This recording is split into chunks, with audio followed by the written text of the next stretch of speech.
What's up, y'all? Flash Speaks back for another video. This video I had to do because I've been following this here situation. Of course, me being the Sixers fan, I have a vested interest in this trade between James Harden and Ben Simmons. As we all know about, there have been a number of different opinions out there from these national people. This one caught my attention because of the ridiculousness of what it's been saying and how accurately it echoes the sentiments of many people, most of them being what I believe to be delusional Brooklyn Nets fans. But other than that, there's some people outside that have a number of opinions about James Harden, whether it's his game, whether it's his personal life, his personality, or whatever, and also Joel Embiid, whether or not they would fit. And then they surprisingly have this good opinion of Ben Simmons, and they believe he'll just be this perfect fit in Brooklyn, which I doubt. But anyway, I'm going to listen. We're going to listen to this Bouchard.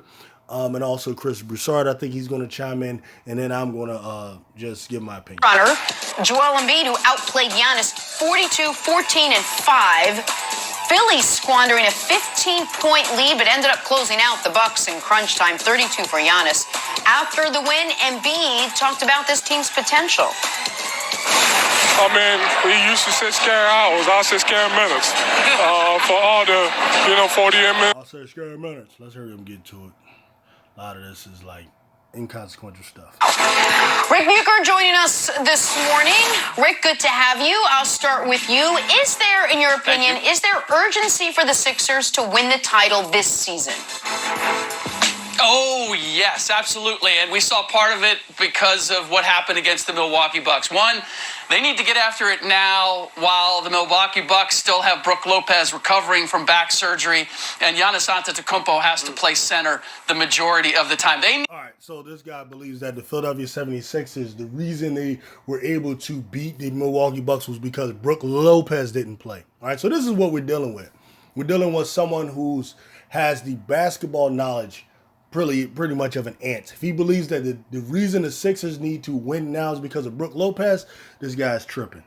Need to get after it now before Kevin Durant, Kyrie Irving, and Ben Simmons have time together on the court, which is very unlikely to happen this season. And perhaps most important of all right, now let's address that. He believes that once Ben Simmons, Kyrie Irving, and Kevin Durant get together, the Philadelphia 76ers would not be able to beat them.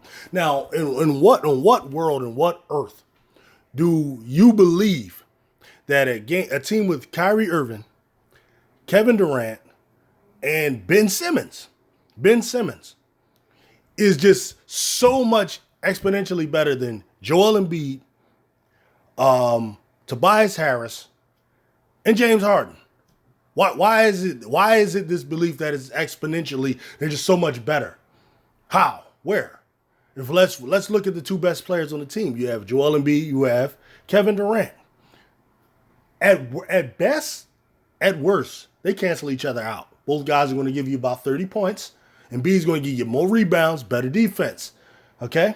But for the sake of argument, I'll say they cancel each other out. Kevin Durant, James Harden, Kyrie Irving. I will take James Harden over Kyrie Irving every day of the week. Kyrie Irving is a better 3-level scorer. But when it comes to running an offense, Kyrie Irving is a mental midget. We've seen Kyrie Irving in Cleveland without LeBron James could not get the team to the playoffs. We've seen Kyrie Irving join a Boston Celtics team that had a young Jason Tatum, Jaylen Brown, Al Horford, and Terry Rozier, the Morris brothers. They had that team, and the team was better when he didn't play. All the numbers said that. That team actually went to the playoffs when Kyrie Irving went down. But the point is, Kyrie Irving was not able to take his own team and lead them. James Harden, say what the hell you want to say, about James Harden all you want. I don't care. James Harden spent 9 seasons in Houston, and Houston was in the playoffs every season. James Harden was there. Did they win a title? No. But I will take James Harden as a leader of my team, a guy to build around over Kyrie Irving any day of the week. I don't care how well Kyrie Irving is able to score. I don't care how well he can dribble the damn ball. Okay? And then you got Ben Simmons and you got Tobias Harris. As a third player, I don't see where Ben Simmons It gives you more value than Tobias Harris. Tobias Harris will give you more points. He will give you about as many rebounds. He can handle the ball, all of those types of things. He will be a better floor spreader for you. And his defensive rating, believe it or not, the defensive rating of Tobias Harris was only a point under that of Ben Simmons. Ben Simmons gets all the accolades and the praise for it, but the reality is one of the reasons that the 76ers defense was as good as it was last year was not just Ben Simmons and Matisse Thybulle, but also the defense of Tobias Harris. I know many of you people who don't follow the 76ers would not know that, but I'm telling you, do your damn research.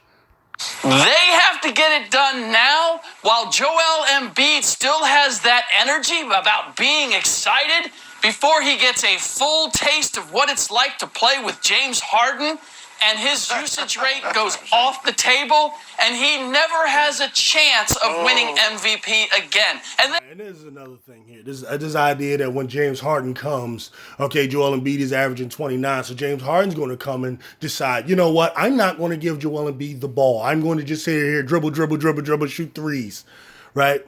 That James Harden wanted to come to a team. Why? So he could take away the ball from Joel Embiid. Now, I know these guys are comedians. They're not being serious. But, like, there are real concerns right here. I've heard Charles Barkley, who many could say is a comedian too, say similar things. Like, they think James Harden is just this idiot. He's so stupid that his basketball IQ is so low that he's not going to know how to figure out how to play with Joel Embiid. Now, let me give you a news flash. James Harden is a smarter player than Ben Simmons. Ben Simmons was the dummy that didn't know how to figure it out. He was the dummy that didn't know, okay, you know what? If I work on a pick and roll and I work with this big 7'2" guy, maybe I will get 6 assists just from sending it to him, and I can get another 5 assists by getting three-point shooters open, and then I would average over 10 assists a game. But no, Ben Simmons, he's so stupid, he's only passing the ball to three-point shooters and never figuring out how to work with a 7'2" guy who's unstoppable, and that's why he never even averaged over 10 assists. Okay, but James Harden somehow is able to work with bums like Clint Capella. Somehow able to work with bums, well, not Dwight Howard wasn't a bum, but, you know, he could work with him. He actually got Clint Capella paid. You mean to tell me he doesn't know, though he's a guy that averages over 10 assists a game, even now, and he has done over the last 3 or 4 years, you think somehow this guy's not going to know how to work with Joel Embiid? Okay. Come on, man. Maybe the fourth one is James Harden realizes Philadelphia ain't a whole lot different than Brooklyn or Houston or Oklahoma City. Where else can I possibly go where I can be the man? So, all right. And this is the other thing here. I know I'm stopping this a lot, but these points are so ridiculous. He's saying that James Harden he's really trying to point to, well, the problem is James Harden. It's not OKC, it's not Houston, it's not this, it's not that, but the problem is James Harden. Now, there may be some truth to that, and there's probably problems with most players, but in all fairness to James Harden, let's look at the situation where he started out in OKC. In OKC, James Harden was a backup player. He was not going to be a guy that was going to get a max contract or anything like that, so he went to be a free agent. There's no problem with that. He never forced his way out of OKC. He did his contract, he chose free agency, and he left. That's fine. He became the centerpiece of the team that he was with the Houston Rockets. And what did he do? He stayed in Houston for 9 seasons. 9 seasons. There was nothing to suggest that he wanted to leave Houston until what?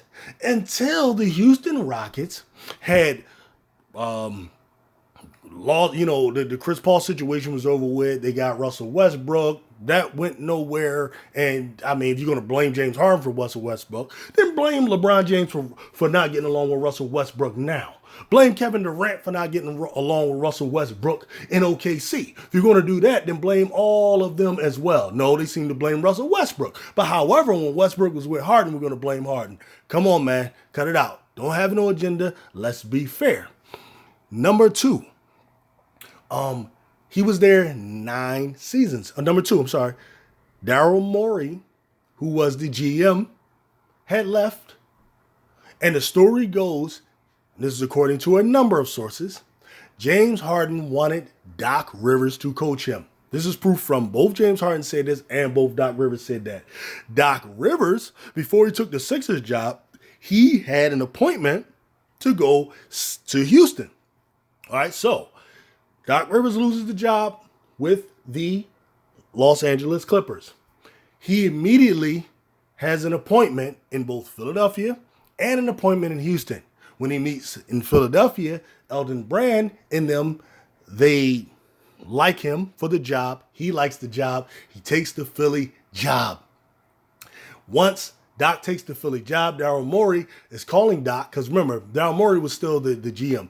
He's calling Doc and saying, okay, are we going to meet up for what's up with our interview? Because Daryl Morey and James Harden, want to hire Doc Rivers. Doc Rivers say, no, yo, I'm trying to tell you need to come on over here. They got this owner who's willing to pay money, pay luxury tax. They got 2 young players. They got Ben Simmons. They got, Joel Embiid, such that. If I was you, I'll come over here. There's a good chance to win a title. Okay, so Daryl Morey immediately leaves Houston, and then he goes to Philadelphia for the Philadelphia job. Okay, so now he becomes the president of basketball operations in Philadelphia.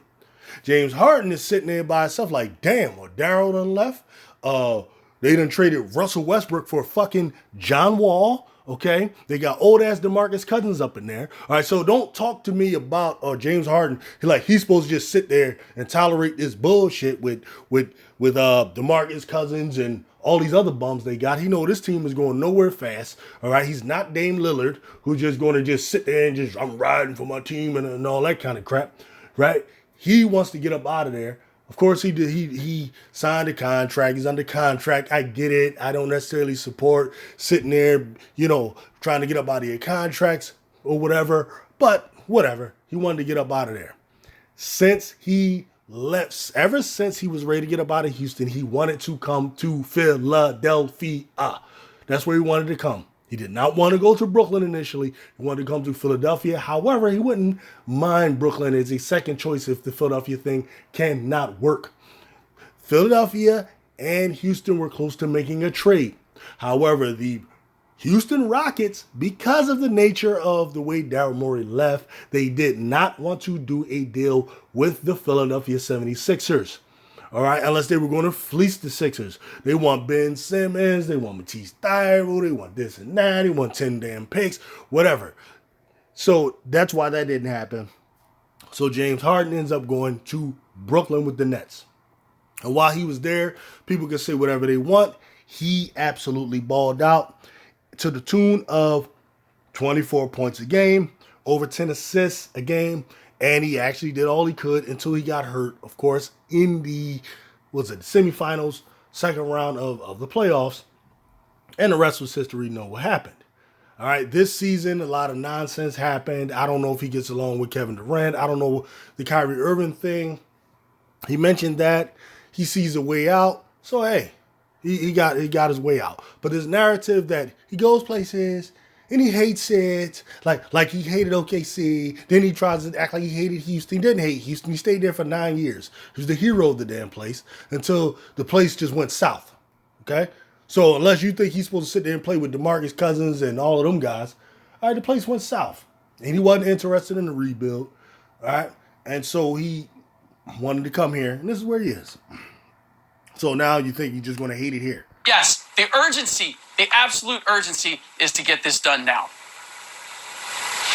Rick Bucher and I have been debating basketball for at least 20 years, or probably more. And one thing I've rarely said when debating with Rick is I agree with you. But Rick, I do agree with you. Everything you said, I mean, it's true. And I'm going to throw this in about Harden. Yeah, everything you said ain't true. But now I'm going to tell you what's happening with Chris Broussard. Chris Broussard, he's one of those guys who picked Brooklyn in the beginning of the season. He wanted those three to stay together. Throughout the whole time when there were rumors for the trade, he never wanted the trade to happen. So now that it's happened, he's a little butthurt. And his pick for the favorites to win last year, he has to get rid of it. And this is what's happening with many of these guys. He's going to be 33 at the start of next season. He'll be in his 14th season. He was an Iron Man in Houston for a decade, and now all of a sudden, the last 2 years, he's having injury problems. Hamstring problems. Okay, James Harden didn't have no broken foot. He has no broken knees. He doesn't have a bad back. None of that. It's just hamstring problems, and we're going to act like hamstring problems, a soft tissue injury, is like having bad knees or something like that. This here again is another example of these guys pushing their little narratives and being disingenuous when they talk. No, he loves the nightlife. He loves the boogie. And is that taking a toll on his body? Okay, loving the boogie is having a toll on your hamstrings. Okay, Chris. Okay. This year, while he's been an all-star, legitimately, no doubt about that, but he hasn't been a superstar. So what? How the hell are you gonna be a superstar when you're playing with Kevin Durant and all of that? Like, it's just so stupid. Like he averages 22, 10, and 8, and we understand that let's talk a little bit here about this here. He's 41%, which is very low for him. Like last year, he was 47% from the field. Some of it had to do with some of the new rules that they're doing with the fouls, and also with the new sides of the basketball. Joel Embiid was having problems with it. Trae Young was having problems with it. Dame Lillard was having problems with it. It's something that was happening with that. That's part of it. No excuse. He's doing so. His percentages is down. However, from the his 2-point percentage, listen, is 47%, which is his normal. Okay, his threes are down, to 33%, so he's around league average there. And but if you really look at the percentages, his percentage is down because of the three, which means he's shooting too many. He's shooting about 7 a game, which we don't mind him doing that. But he's still giving us 10 assists and 8 rebounds. Now, if Ben Simmons averaged 22.5, 10 and 8, we'd be saying that he's having a breakout season and that oh my God, Ben Simmons is about to set the world on fire. However, because James Harden is a guy that we know used to average 34, 36, and 30, it's now, he's not a superstar. These guys are crazy. What is he going to look like next year? This is why, guys, it's baffling to me that Harden's talking about opting in to next year's contract rather than going ahead and signing a long-term extension. If I'm him, I'm signing the $200 million extension and getting it over with. And then no matter what he looks like over the next few years, he's going to get it. He has no idea if the Sixers even offered Harden that. He's just talking crazy now. His money. If he plays this thing out and continues to play at a subpar level by his standards, he may not get that whole contract extension that he's looking for. But anyway. What's the subpar level by his standards? What, 22, 10, and 8? If he continues to make 22, 10, and 8, he will get the extension. That's super par by Ben Simmons thing. Rick, you said it. He and Embiid, we've seen it with Harden. There's a honeymoon period, whether it was Dwight Howard or Chris Paul or Russell. Dwight Howard. Oh, God. All right, so the same Dwight Howard that went to the Lakers with Kobe Bryant couldn't work it out with Kobe Bryant, right?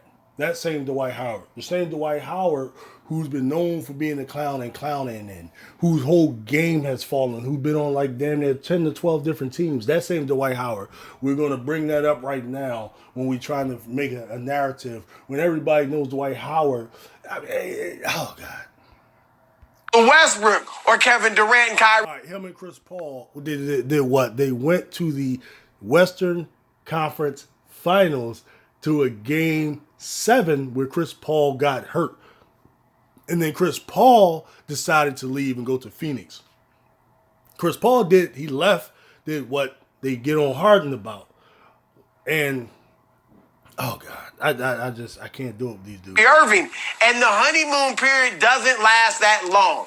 So they need to go ahead and get it done now, Wilds, because when you look at the Eastern Conference, I see a Milwaukee team. Rick brought up the injury to Brook Lopez, but I see a team that doesn't look quite as hungry as they did last year, now that they have a ring. I still think they're the favorite in the East, but they do seem to be, at least now in the regular season, lacking a little hunger. Yeah, trust me, if the Sixers lose to Milwaukee, it won't be because of no damn Brook Lopez, okay? Maybe they're vulnerable. You look at Brooklyn. If it's going to come together with Ben Simmons and Kyrie Irving can eventually play home games again, that's probably next season. They're not going to be as good this year over the next couple of months. Chicago, Cleveland, too young. Yeah, Sixers ain't worried about no damn Chicago. Sixers ain't worried about no damn Cleveland. And they ain't worried about no damn Miami. Teams, or in terms of Chicago, newly successful, new money. So I don't think either of them can actually win the Eastern Conference. And Miami's there, but they're not too frightening that they can't be beaten. So I think now the East is more open for Philadelphia than it will be, Wilds, a year from now. Why? Was LeBron James going to go to Miami? Is LeBron James going to go to, like, what's going to happen? Right? Is Chicago going to get Anthony Davis or something? Like, what's so frightening about next year? Oh, Ben Simmons and, like, this is what I'm saying. If you asked anybody prior to this trade, what is scarier to you? Kevin Durant, Kyrie Irving, and James Harden, or Kevin Durant, Ben Simmons, and Kyrie Irving? Everybody's going to say the team there with Harden. Brooklyn didn't want to do the trade. That's just the bottom line. They didn't. Brooklyn did not want to do the trade. Okay, so the question I have for you is this, Broussard. If you think this honeymoon period is going to be good, you also have shared the take of like, hey, takes a while to make it work. Takes a while for LeBron and D-Wade and Bosh to make it work. We saw the Bucks, kind of that Middleton, Giannis, take a while to win. AD and LeBron takes a while to win. Do you think there's enough time from now, or Harden's not even back? This is the first intelligent question that was asked. This is the first intelligent question that was asked. It's more than likely that Harden and Embiid will be better next year than they will this year. Okay, it's more likely they'll be better next year than they will this year, but what they're trying to do is set up a situation where they put all the pressure on the Sixers this year, so that way, though they know it takes time, though that way, if they do fail this year, because like it's possible you could lose to a Milwaukee due to lack of continuity, not due to talent, but due to lack of continuity. They know that, but they want to set it up to where they can just shit on the Sixers later. This is what they want to do. Because that's their job and they're pathetic. Post to All-Star, all the way to the finals, that all of a sudden, hey, Harden and Embiid just perfectly matching. They figured everything out. They figured spacing out. They figured out end-of-game stuff. They figured out the rotation. Spacing won't be a problem because Harden is a three-point shooter. It's all going to work. Don't you think that the same concerns that you've had about other super teams coming together would apply to Harden and Embiid as well? Yes, I do. And Antoine brought it up earlier about, Embiid and Harden. Everybody's assuming they're a great fit because one's a guard and one's a big. But the way they play, it's going to take some time. Rick alluded to it as well. So I'm with you there, Wiles. But my point remains, look at the landscape of the Eastern Conference and even the whole league overall. Phoenix is the only team that looks like they're a world beater out there. Even Golden State looks vulnerable. But I mentioned it. The other teams in the East have their own issues. Brooklyn has just as many questions about their fit as does Philadelphia. Thank you for admitting that. Thank you. And they have more questions. We don't even know when Ben Simmons is going to play. So this is the time, Rick, for them to come together and win it. I don't think they will. That doesn't make any sense. It really doesn't. They'll be better next year because of continuity. But I think this is their best shot. Yeah, and I wouldn't say that Milwaukee has lost their hunger. I would say that they are playing like defending champions often play, which is, hey, look, we know it's a long season. We just need to get to the finish line healthy. That's the most important. We have nothing. These are the same guys saying Milwaukee had no chance to beat Brooklyn. And then when they did beat Brooklyn, they said that it was because, Durant was by himself. So please. Proved during the regular season. I think they're just coasting and appreciating that really the bullseye has not been on them for the better part of this. Okay, Milwaukee is coasting. Okay, the bullseye wasn't on Milwaukee last year either because all you guys were picking Brooklyn. Season. They haven't been treated like a defending champion. We've been talking about the Brooklyn Nets and the Miami Heat and the Philadelphia 76ers and everybody else. But here's the one element why it needs to happen now. Is because Joel Embiid right now, I think we'd all agree, right now leading the MVP race. Well, that's going to go away as soon as James Harden shows up. His usage rate for Joel Embiid is leading the league. That ain't going to continue to happen, which means his numbers are going to go down, which means that regardless of how many wins they get, that James Harden's going to get credit for that. And people are going to think, what's wrong with Joel Embiid? So Joel Embiid... James Harden's going to get credit for the wins. Why the fuck would James Harden get credit for the wins? These guys are retarded, I swear. Will go along with that this season. He'll sacrifice the MVP thinking, well, but we're incorporating James Harden and I'm still going to win a ring. So I'll give up winning league MVP in order to get this additional superstar and win a championship. But if he doesn't win MVP because of Harden's presence, and he doesn't win a ring as a result of it, next year is going to be a little problematic in terms of how they approach the season and how they make that work. And while, to your point, yeah, there have been other teams that have needed time for the pieces to come together. But James Harden has never worked with another superstar in order to win a championship.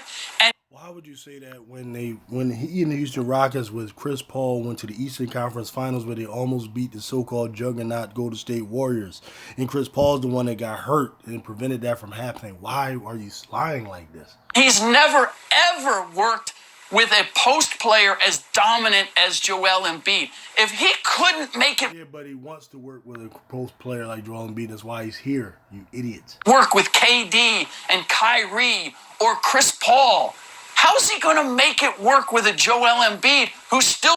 Because a guard fits better with a damn post player than a guard fits with two other wing players. This is a stupid-ass question. ...trying to establish himself as a superstar who still wants to win an MVP. That's the problem. I see it as being as much chemistry and just logistics in terms of how the two play as anything else. Well, and we can't forget this either. We didn't mention Joel Embiid's health issues. You know, I mean, he's already, as much as healthy as he looks this year, and it looks better than ever, he still missed 12 games already. 12 games Joel Embiid missed this year was because of COVID. Duh. Oh, my God. All right, listen, I can't do it.